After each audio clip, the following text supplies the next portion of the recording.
Audio 11। यहाँ ध्रुव कुछ नहीं, सभी परिवर्तनशील है। गाड़ी के पहिए घूमते रहते हैं और धुरी यथास्थान स्थिर रहती है। इसी प्रकार समझा जाता रहा है कि पृथ्वी का एक ध्रुव स्थान है जिस पर वह लट्टू की कील की तरह घूमती रहती है। यह स्थिरता का सिद्धांत अब निरस्त हो गया है और माना जाता है कि इस ब्रह्मांड में हर वस्तु गतिशील है। स्थिरता किसी के भी भाग्य में बंधी नहीं है। पृथ्वी नारंगी जैसी शक्ल की मानी गई है। उसके दोनों सिरों पर गड्ढे हैं। भीतर धंसा हुआ उत्तर ध्रुव और बाहर उभरा हुआ दक्षिण ध्रुव। सामान्य गोलाई पृथ्वी पर अन्यत्र तो है, पर इन दोनों क्षेत्रों में व्यतिक्रम हुआ है। इसलिए सूर्य से संबंधित अनुदानों का लाभ वहां अन्यत्र की तरह नहीं मिलता है। गड्ढे अपने किस्म का व्यतिरेक उत्पन्न करते हैं। पृथ्वी की भ्रमण कक्षा भी वृत्ताकार न होकर अंडाकार है। साथ ही वह लट्टू की तरह लटकती हुई भी घूमती है। ऐसे ही कुछ अन्य कारण भी हैं जिनके कारण ध्रुवों की स्थिति में व्यतिरेक उत्पन्न होता है। वहां 6 महीने की रात और 6 महीने का दिन होता है, पर वह दिन भी वैसा नहीं जैसा कि हम अपने यहाँ देखते हैं। इसी प्रकार वहां रात भी वैसी नहीं होती जैसी अन्यत्र होती है। यह व्यतिरेक ध्रुवों की अपनी भिन्नता विचित्रता के कारण है। व्यक्ति हो या ग्रह नक्षत्र अथवा धरातल या कोई भागखंड सामान्य से असामान्य की स्थिति में रहेगा तो उसे असाधारण परिस्थितियों में भी रहना होगा। उत्तरी और दक्षिणी ध्रुवों की परिस्थितियां धरातल के अन्य स्थानों में इसी कारण भिन्न हैं। वहां और भी कितने ही आश्चर्यजनक दृश्य एवं तथ्य दृष्टिगोचर होते हैं। उत्तरी ध्रुव में प्रायः सीटी जैसी पैनी ध्वनियां सुनाई पड़ती रहती हैं। यह अंतरिक्ष से धरती पर उतरने वाले अनुदानों की जानकारी देती है। इनके उतार चढ़ावों को देखते हुए यह समझा जा सकता है कि किस स्तर के प्रवाह रूप ऊपर से नीचे आ रहे हैं। इस क्षेत्र में 7000 मील की ऊंचाई पर विद्युतीय गैसों का बादल मंडराता हुआ देखा गया है। समझा जाता है कि वह छलनी का काम देता है और उन्हीं ऊर्जाओं को धरती पर उतरने देता है जो उसके काम की है। उत्तरी ध्रुव की धरती भीतर की ओर धंसी है। इसकी गहराई 14,000 फुट है। दक्षिणी ध्रुव ऊंट की पीठ पर देखे जाने वाले कुबड़ की तरह ऊपर उठा हुआ है। यह उभार 19,000 फुट है। यहाँ बर्फ स्थिर है, जबकि उत्तरी ध्रुव पर बहती रहती है। वहां एस्किमो जाति के मनुष्य तथा कुत्ते, हिरण, रीछ जैसे प्राणी पाए जाते हैं, पर दक्षिण ध्रुव पर पेंगुइन और बिना पंख वाले मच्छर के अतिरिक्त और कोई प्राणी नहीं है। इस क्षेत्र में रात धीरे धीरे आती है और सूर्य बहुत कम समय तक निकलता है। फिर भी उसके अस्त होते समय की लालिमा देर तक छाई रहती है। रात्रि बहुत लंबी होती है। उसमें उत्तर दिशा में ही थोड़ी सी प्रकाश आभा दिख पड़ती है। सूर्य किरणों के विचित्र मरोड़ों के कारण इस क्षेत्र के आकाश में चित्र विचित्र दृश्य दिखते रहते हैं। कभी कभी सूर्य हरे रंग का दिख पड़ता है। उत्तरी और दक्षिणी ध्रुवों की अपनी अपनी विचित्रताएं हैं जो अजनबी को हतप्रभ कर देने के लिए पर्याप्त हैं। कई वस्तुएं जमीन पर होते हुए भी अपने आकार से कई गुनी बड़ी दिखाई पड़ती हैं और हवा में अधर में लटकी हुई प्रतीत होती हैं। कई बार बर्फ में, कई बार हवा में ऐसे नकली सूर्य चंद्र चमकने लगते हैं जो अवास्तविक होते हुए भी वास्तविक जैसे प्रतीत होते हैं। उत्तरी ध्रुव में रातें सामान्य क्षेत्रों के 20 दिनों के बराबर लंबी होती हैं। क्षितिज में सूर्य का दर्शन भी 16 दिन तक बना रहता है। चंद्रमा की रोशनी में सूर्य के प्रकाश की तरह काम हो सकता है। यह दृश्यमान ध्रुव हुए।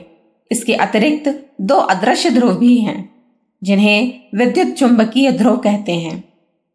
वे स्थान बदलते रहते हैं, जबकि दृश्यमान ध्रुवों का स्थान परिवर्तन बहुत धीमी गति से होता है। जब होता है तब धरातल को प्रभावित करता है। समुद्रीय भाग का कुछ अंश थल के रूप में उभरता और थलीय भाग पानी में डूबता देखा गया है। महाद्वीपों की स्थिति में इसी कारण परिवर्तन होते रहे हैं। कुछ भाग मटकर विलग हुए हैं और कुछ विलग खंडों को समीपता का लाभ मिला है। वे जुड़कर एक हो गए हैं, किंतु विद्युत चुंबकीय ध्रुवों के परिवर्तन से ऐसी भौगोलिक हेराफेरी नहीं होती। उनके कारण पृथ्वी के वातावरण पर प्रभाव पड़ता है और प्राणियों का आंतरिक स्तर इस कारण बदलते हुए देखा गया है।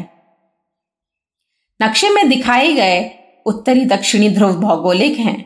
नारंगी के शक्ल वाली धरती के दो सिरे गड्ढे एवं टीले जैसे हैं। यही सर्वविदित ध्रुव है। चुंबकीय ध्रुव इससे भिन्न होते हैं। इन दिनों चुंबकीय और भौगोलिक ध्रुव अति समीप होने के कारण उनकी संयुक्त स्थिति का परिचय हमें प्राप्त हो रहा है, पर सदा से ऐसा न था और सर्वदा ऐसा रहेगा भी नहीं। चुंबकीय ध्रुव अपना स्थान बदलते रहते हैं, यहाँ तक कि वे घूमते घूमते एक दूसरे के स्थान तक पहुंच जाते हैं।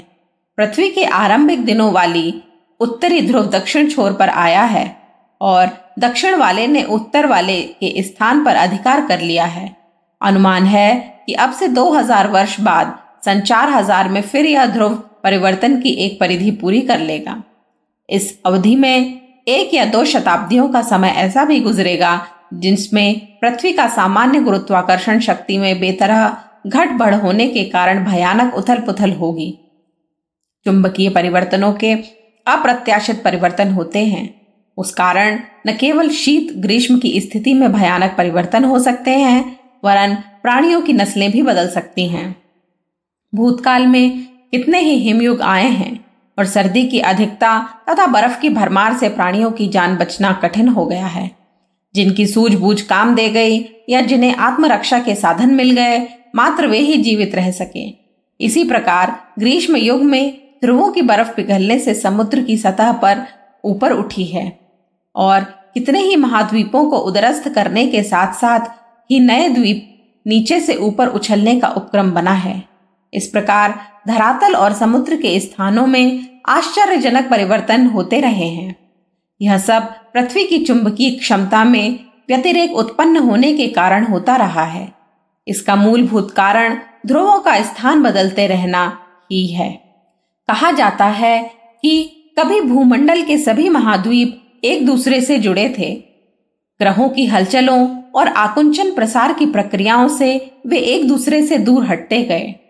हिमालय अभी भी लगातार उत्तर की ओर खिसक रहा है और भूवैज्ञानिकों का कथन है कि 5 करोड़ वर्ष बाद संपूर्ण उत्तरी भारत का अधिकांश इलाका हिमालय के पेट में समा जाएगा।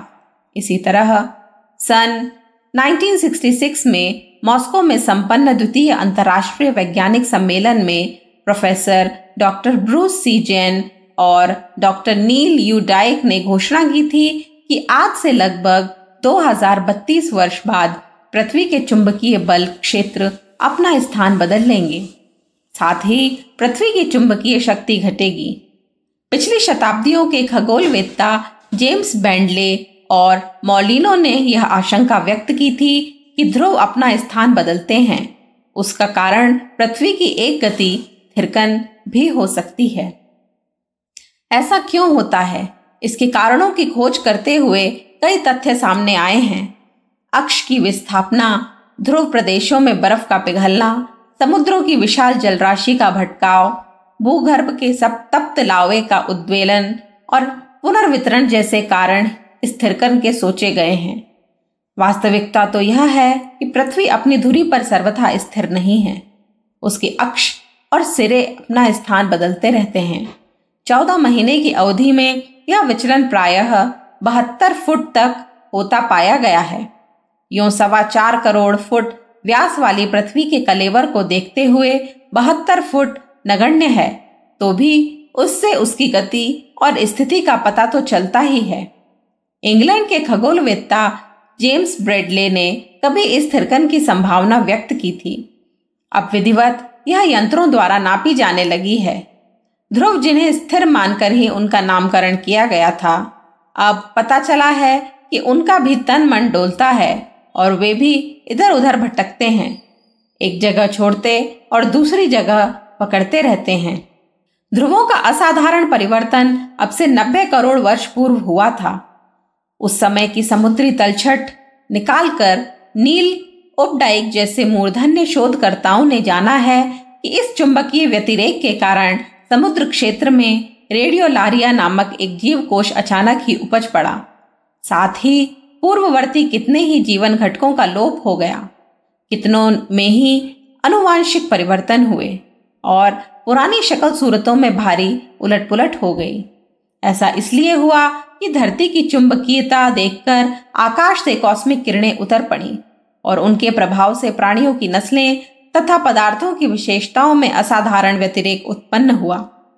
कितने ही छोटी जाति के प्राणी बहुत बड़े आकार के हो गए और कितने ही विशालकाय होने पर उस बोझ से आत्मरक्षा न कर सके तथा सदा के लिए समाप्त हो गए। कितनों की जातियों का तो पूरी तरह रूपांतरण ही हो गया।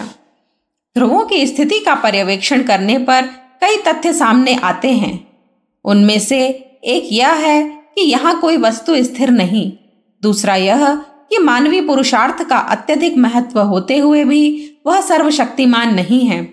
उसे भी न केवल धरातल से वरन ब्रह्मांडीय परिस्थितियों से भी प्रभावित होना पड़ता है। इन तथ्यों का निष्कर्ष यह निकलता है कि हम न केवल परिवर्तनों का सामना करने की तैयारी रखें, वरन यह भी सोचें कि जानकारियां जो हस्तगत हैं वे पूर्ण नहीं हैं। उनमें क्रमिक विकास की दिशा में बढ़ते हुए पिछली मान्यताओं की अपेक्षा अधिक प्रमाणित जानकारियां प्राप्त होती रही हैं। अभी इसमें और भी सुधार की गुंजाइश रहेगी। आत्यंतिक सत्य तक पहुंचने के लिए अभी बहुत समय धैर्य रखना पड़ेगा। साथ ही यह भी समझना होगा कि उपलब्ध जानकारियां न तो परिपूर्ण है और न स्थिर। इसलिए अपने मस्तिष्क के कपाट खुले रखें और अधिक जानने की जिज्ञासा रखते हुए वर्तमान मान्यताओं को पत्थर की लकीर न माने, न ही पूर्वाग्रहों से प्रभावित होकर भविष्य सुधार की संभावनाओं से आंख बंद कर लें। ध्रुवों के परिवर्तन क्रम को देखते हुए दूसरा निष्कर्ष यह निकलता है कि इस हेर फेर के लिए बाधित करने वाली अंतर्ग्रही परिस्थितियों का महत्व कम नहीं है। हमारी स्वतंत्रता सीमित है, पुरुषार्थ पर भी सीमा बंधन है। भूलोक इस ब्रह्मांड परिवार का एक छोटा सा घटक और मनुष्य व्यापक प्राणी जगत का एक नगण्य सा सदस्य है। हमें अपनी मर्यादाएं समझनी चाहिए और पारिवारिकता के अनुबंधों को ध्यान में रखकर अपनी रीति नीति निर्धारित करनी चाहिए। ध्रुव अंतर्ग्रही परिस्थितियों से प्रभावित होते हैं तथा प्रभावित करते हैं। पृथ्वी के पास सब कुछ अपना नहीं है। उपलब्ध वैभव में से अधिकांश भाग तो उसे सूर्य से अनुदान रूप में प्राप्त हुआ है। किंतु बात इतने से ही समाप्त नहीं हो जाती। समूचा ब्रह्मांड पृथ्वी को कुछ न कुछ प्रदान करता है। वह साधारण भी होता है और असाधारण भी।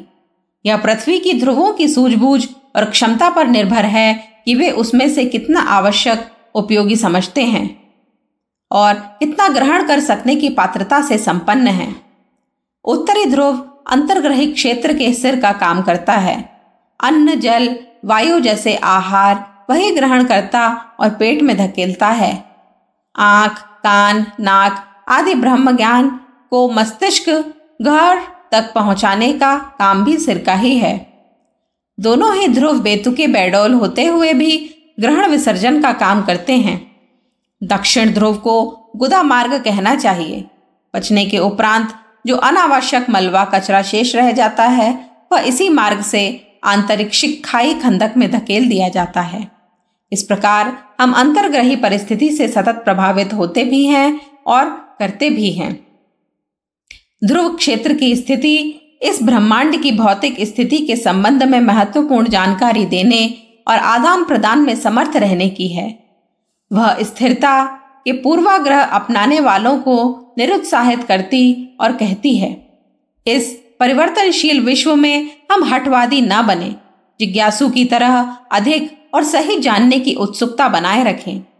साथ ही हमें यह भी सोचना होगा कि पृथ्वी समेत उसके समस्त जड़ चेतन निवासी किसी विशाल विश्व व्यवस्था के अनुशासन में बंधे हुए उपलब्ध स्वतंत्रता का इतना ही उपयोग करें जिससे विश्व अनुशासन में विग्रह और व्यतिरेक उत्पन्न न हो। ग्रहण का औचित्य है वह उपलब्ध भी है, किंतु विसर्जन की बात को भूले नहीं। ध्रुव ग्रहण और विसर्जन में निरत रहकर ही अपने ग्रह गोलक का संतुलन बनाए रखे हुए है। हमारी व्यक्तिगत और सामूहिक गतिविधियां भी इसी विश्व व्यवस्था के अनुरूप बननी और गतिशील रहनी चाहिए।